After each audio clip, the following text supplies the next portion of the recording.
Hi friends, welcome to our family. ఈరోజు మన special గోంగూర పచ్చడి. దానికోసం మినప్పప్పు, శనగపప్పు, జీలకర్ర, వెల్లుల్లి, ధనియాలు, ఎండుమిర్చి, చింతపండు, గోంగూర కావాలి. ఫస్ట్ ఒక ప్యాన్ పెట్టుకొని ఒక 4 టేబుల్ స్పూన్స్ ఆయిల్ వేసుకొని ఎండుమిర్చిని బాగా ఫ్రై చేసుకోవాలండి. అవన్నీ ఒక ప్లేట్లోకి తీసుకొని పక్కన పెట్టుకున్న తర్వాత అదే ప్యాన్లో శనగపప్పు, జీలకర్ర,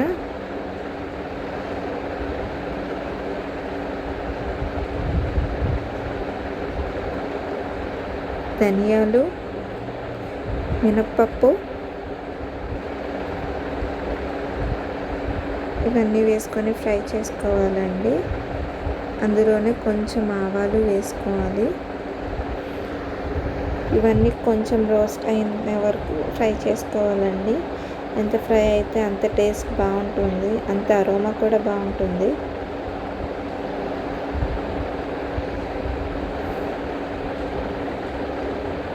ఇప్పుడు ఇందులోనే ఒక నిమ్మకాయ సైజ్ అంత చింతపండుని తీసుకోవాలండి.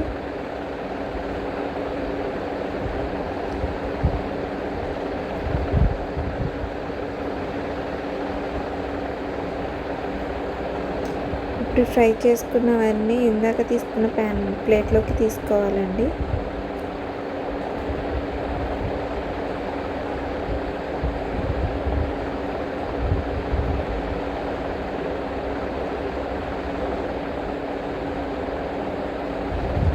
ఇప్పుడు అదే ప్యాన్లో 1 టేబుల్ స్పూన్ ఆయిల్ యాడ్ చేసుకొని శుభ్రంగా కడుక్కున్న గోంగూరని యాడ్ చేసుకోవాలండి.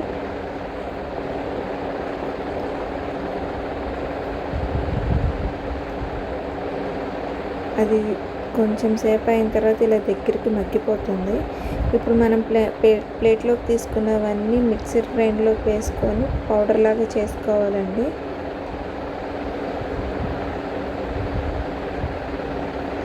కారం బాగా ఇష్టపడే వాళ్ళు ఇంకొన్ని ఎండుమిరపకాయలు వేసుకున్నా పర్వాలేదు. అండ్ ఆ గోంగూరని ఎక్కువ పేస్ట్ లాగా చేయకూడదండి, జస్ట్ 1 పల్స్ ఇస్తే సరిపోతుంది.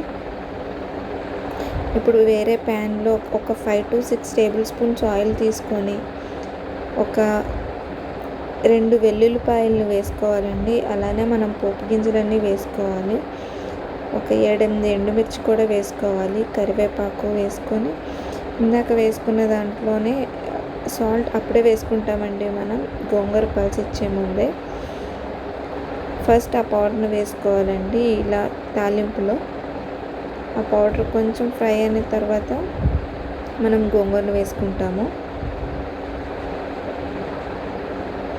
అంతేనండి, ఎంతో టేస్టీ గోంగూర పచ్చడి రెడీ అయిపోయినట్టే. దీన్ని వేడి అన్నంలో తింటే సూపర్ ఉంటుందండి. Thank you for watching.